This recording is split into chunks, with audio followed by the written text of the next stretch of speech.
Here's a few ways to save money while you're RVing. Number one is going to be boondocking. And boondocking is also called dry camping. Essentially, it is camping without any hookups. Usually this is completely off the grid in the middle of nowhere. And it is by far, in my opinion, the best thing about RVing. We have been in some areas where we were the only people for many, many, many miles with every convenience of home. I mean, totally off the grid, surrounded by mountains, with a stream going by the RV or a river. I mean, just unbelievable locations. Now, my wife, if you ask her, she's not a big fan of boondocking. Now, don't get me wrong, she's had incredible experiences while boondocking, but I'm the real big outdoor one, and she likes to, she likes the full hookups. She likes to be within 15 to 20 minutes at all times of the big box stores, and going shopping. And you're not going to get that in some of the areas that I'm going to take her. So, everything is give and take. And the good thing is we've been able to find compromise where we can go and have the luxury full hookup RV resort experience. And then on our way to the next luxury RV resort, we'll go ahead and stay off the grid for 2 weeks in a boondocking spot. So it's a total win-win. I get my adventure and she gets her glamping. If you don't know what that is, it's glamorous camping. Because a 45-minute shower while you're camping is pretty glamorous. The next thing is doing long-term stays. Now, you can go for a campground and stay for a week. You could stay for a day. I mean, whatever length you want. But if you stay longer, let's say a month, even 3 months, sometimes they'll have really good specials if you want to do 6 months, although that's a little bit long. If you're in it for the adventure and the traveling, you're not going to get that staying in an area for 6 months. But a monthly rate, you can save almost half the money. And what we've found over traveling for 5 years full-time in an RV is when you're doing it full-time, it can be a bit much to try to explore. We've got little kids, and to run our business and work full-time from the RV, it can get a bit much if you're moving every few days. And we started out that way. The first year, I think the first year we lived in like 25 states. And it was just, we'd get somewhere, we would explore like crazy, and then I would try to work at night, and then we'd have to pack up and move and unpack and do it all. It was a little bit exhausting. It was fun, but now that we're older and wiser, we've found that it's better for us to slow down the pace. And that works perfect to save money. Again, when you stay for a month, you not only save money, but you can explore the area and you'll see things and experience things that you wouldn't be able to do if you're just rushing through to hit the high points of it. And a lot of the great things, whether it's food-wise, culturally, in an area that you want to experience, you really have to be there for a while to experience them.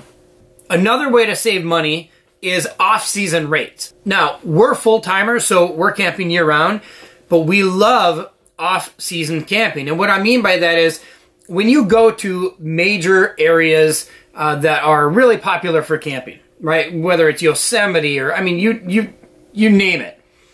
If it's really popular, it's going to get packed. And you're going to deal with crowds and lines. And who wants to go to Yellowstone and wait in lines or sit in traffic? I don't want to do that.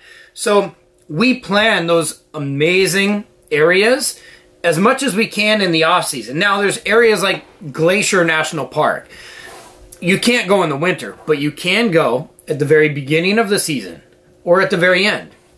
And that's what we try to do in those areas where they're in the north and they're going to get cold. But if you're in the south, go in the off-season, and it's going to be a lot better. And then you can save money because a lot of campgrounds will have off-season rates.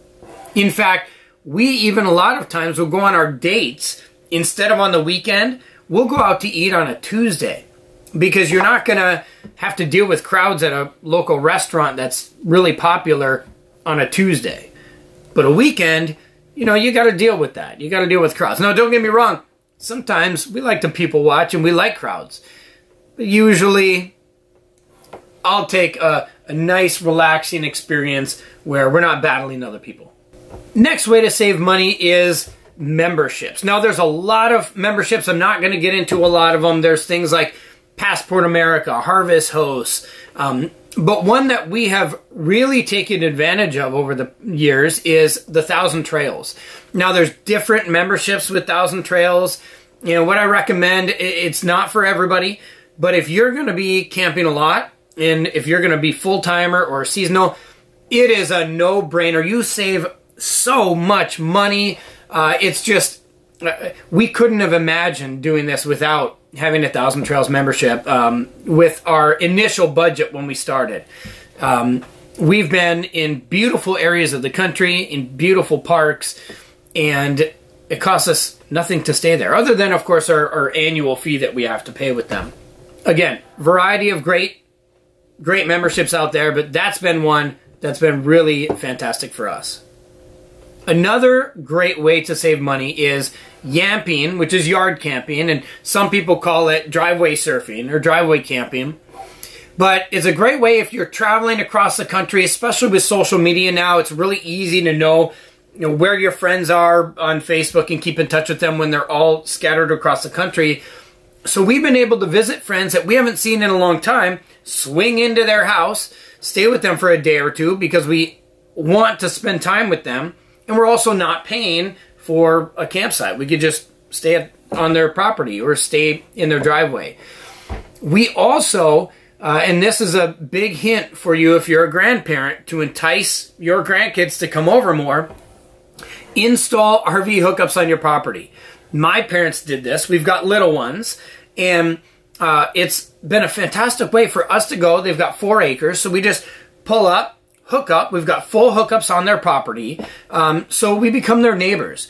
And what's really great about that is you can go and stay, and you have the ability to spend time with them when you want. But when you want your freedom and you want your space, you could just retreat back to your RV. And that's extremely convenient because you don't want to overstay your welcome. If there's an in-law situation, you might want your space. So it's just a total win-win. And it's free for us. It costs them a little bit in electricity. Sorry, Dad. Let me know if I owe you a check. but it's been a great way. A fantastic way to save money if you're taking a long road trip is to stay overnight at places like Walmart or Cabela's, these big box stores that allow RVers. And you always want to ask permission first. Each one has their own policy. A lot of times different management will determine that. But it's a great way. We like to travel long distances when we're taking big trips. We've got young kids. So I have to make as much distance as I can because their truck time is limited. So especially if I can utilize driving in the evening after their bedtime, and I'll drive till like midnight, 1 a.m. And, you can't check into a campground at that time. And besides, if you're going to get up at 6 a.m. the next morning and take off again, why would you want to spend the money? You might if you've got to dump your tanks, if you need to refill your water. There's a few other reasons. But for us, just to swing into a Walmart or a Cabela's, it saved us a lot of money. And finally, state, national parks, even fairgrounds are a great way to be able to save money. They're a lot lower cost usually. One of the issues or challenges we've had with national parks is now we've got a pretty long fifth wheel. So you have to make sure that you look at how big you can be to get into the national park. But it doesn't mean you can't. I mean, you go to somewhere like Death Valley and, as big as you want, you can have your rig.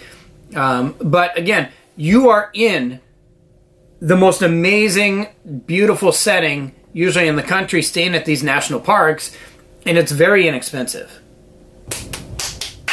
That wraps it up for our top ways to save money while you're RVing. If you have anything additional that you'd like to add, leave it in the comments. We'd love to hear it. And happy camping.